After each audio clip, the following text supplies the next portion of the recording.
The Nuggets take Game 5 from the Clippers, 131 to 115. And how about Nikola Jokic? He had a triple-double. This dude is special. Kawhi Leonard, 29-11. He almost had a triple-double, but James Harden could not get going this one. He finished with 11 points on 3 of 9 shooting. Time now to welcome in CBS Sports NBA insider Bill Ryder and CBS Sports NBA analyst John Gonzalez. And yeah, we have been talking for so long, not just the playoffs, but this season about the Joker needs help, right? He needs Jamal Murray to be what he was when they won the championship or what he was in the bubble. He scores 43, a very efficient night. What did you see, Bill, that he wasn't showing in previous games that allowed him to deliver in this big moment? I saw glimmers of hope for Denver fans that want to keep trying to convince us that we've got Nikola Jokic, so we've got a chance. And Chris, you said it. As Jamal Murray goes, actually, so go the Nuggets. Because Nikola Jokic is a lock. He's an all-time great. He shows up every single game. If you go back a couple seasons ago to that successful finals run for Denver, of the 20 playoff games they played that they culminated with the championship, Jamal Murray scored 30 or more points in 8 of those 20 games. They were 7-1 in games where he got to that 30-point or higher threshold, had a few 40-point games over that stretch like he did tonight. Since then, entering tonight, in 17 playoff games for Denver, he'd only had 2. So part of the reason the Nuggets weren't as successful last year, part of the reason it had been an even series up until this point, is just what you said, Chris. Nikola Jokic needs help. He needs support. He needs offense. And when Jamal Murray played at a really high level, when he became that guy who has the highest scoring average jump in NBA history, by the way, from the regular season to the postseason, when he really solidified that, it was 2 years ago. When he did what he did tonight again and again and again, it's an if, because he did do it last year. But if what we saw tonight can be a pattern, Denver's ceiling is really, really high this postseason. Yeah, that two-man game, this is something that Bill and I have been clamoring for all season long, because going back to 2 years ago when they had that two-man game cooking, they won a championship. And then tonight, Jamal Murray did something that he did for the second half of the season, but it was slow to do at the beginning of the year, which was hunt his shots, really be aggressive offensively. He goes for 43 points, also has 7 assists, had 8 threes tonight, including a heat check 3 in the fourth quarter when he was really feeling it. But it wasn't just the offensive game that he had tonight. He was active at both ends of the floor. He had 3 steals, including in the fourth quarter, a clear path, the steal that led to a clear path foul by the Clippers when the Clippers were going on a run that really stopped the bleeding for the Nuggets, and the Nuggets were able to pull away again. And Chris, you had mentioned that the Joker needs help offensively. Well, tonight he got it not just from Jamal Murray, but the entire starting cast. All 5 of them were in double figures. Christian Brown went for a double-double. And then Russell Westbrook. Sometimes he gives, sometimes he takes away. Tonight he gave. He missed game 4, but tonight he went for 21 points, almost outscored the Clippers bench all by himself. So Joker didn't have a great shooting night. He facilitated it, had a triple-double, 12 assists, but it was the supporting cast that scored. Yeah, the supporting cast really understood their assignment in this one. The 43 points for Jamal Murray, the most points in a playoff game at home in Nuggets history.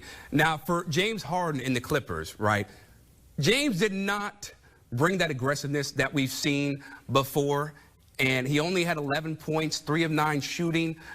John, what did you see from him, or maybe the Nuggets, that prevented him from going off like we've been used to seeing during his special career?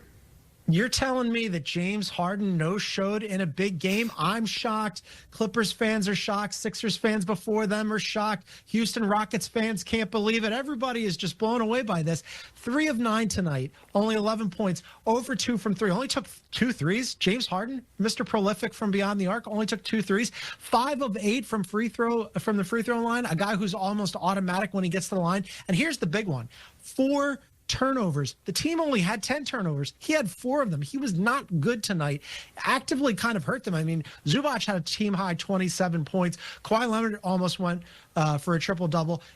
For James Harden to no-show in a critical Game 5 when your season, I'm not going to say it's on the line because, you know, each team now had one big win, one easy win, and the other 3 games were super close. But James Harden no showing offensively could have been the difference between getting you back into this game when you went on that fourth quarter run. If he had shown up and actually joined in with Zubac as he was scoring in the fourth quarter, now you're going back down a game with your season on the line in LA because James Harden maybe he shows up, maybe he gets on the plane and goes to LA, but nobody knows.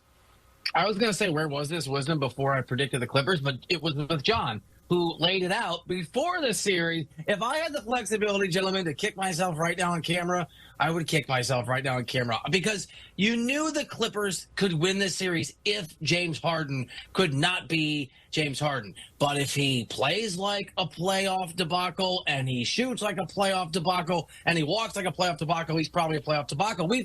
We've seen this story so many times, and it's so frustrating because, as John knows, all I've done is insult the Clippers all year. I went to their opening party in their opening arena at the start of the season and said they're not going to amount to anything. And I live in L.A., and I kept going and kept doubting what they were about. Kawhi came back, and it was hard to believe he'd be healthy. And James Harden was excellent. Norman Powell figured out another level offensively. And here we are. You were right, Sean. I should have seen it. I should have known it. I should have known that history repeats itself.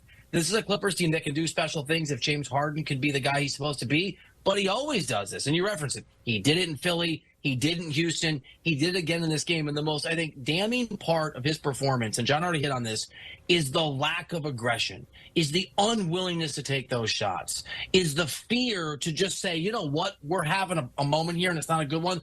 I'm going to try to put this team on my back.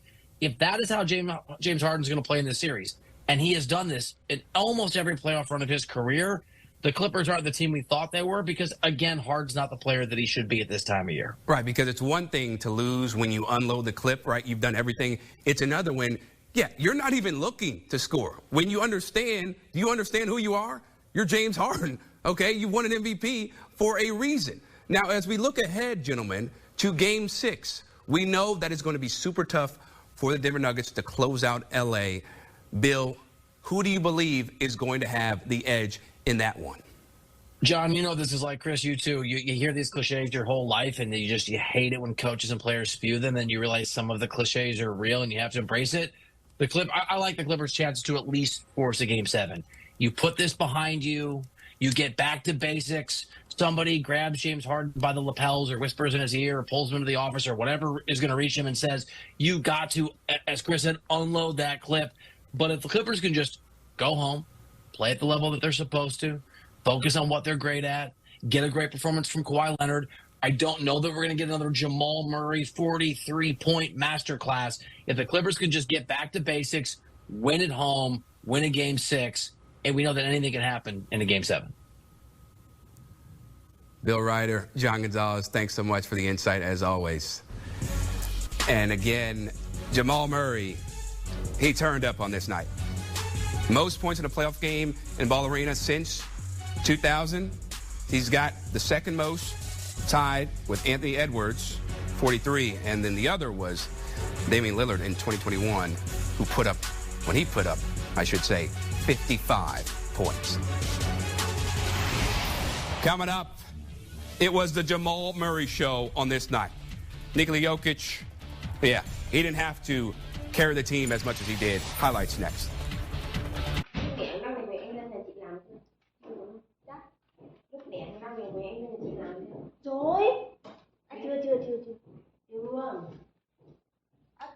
Xin chào cả mọi người đã quay trở lại với kênh của mình. Ngày hôm nay mình sẽ tiếp tục hướng dẫn các bạn làm vòng. Vòng hôm nay của mình sẽ có tiêu đề là lá đa. Mọi người, hôm nay vòng của mình là cây đa. Bây giờ mình bắt đầu làm nhé. Lá thế nào á? Là lúc mà em ra đây là chị anh đẻ chưa? Cái chanh tay kiểu gì nhỉ? Vắt chanh vào pha cho nước không thấy không? Lúc em ra đây đăng nó còn biết bò rồi á. Vâng.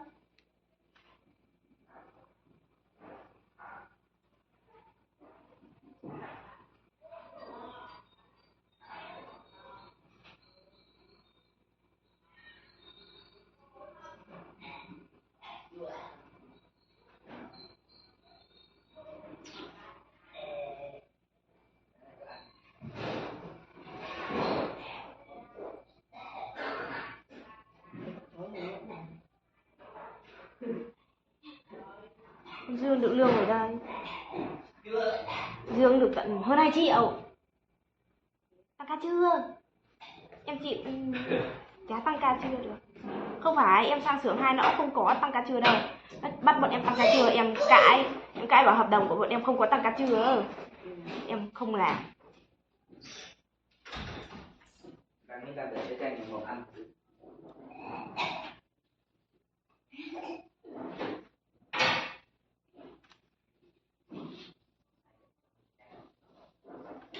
Còn cơ sở 1 này ngu thôi, không biết cãi thì nghỉ thôi. Chứ hợp đồng ký rõ ràng mà lúc nó nhận người vào nó cũng rõ ràng là nó bảo là làm từ 8 giờ đến 10 giờ nghỉ 10 phút xong làm tiếp đến 12 giờ đi ăn trưa.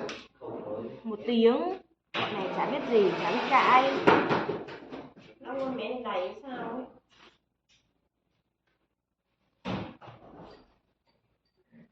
Không.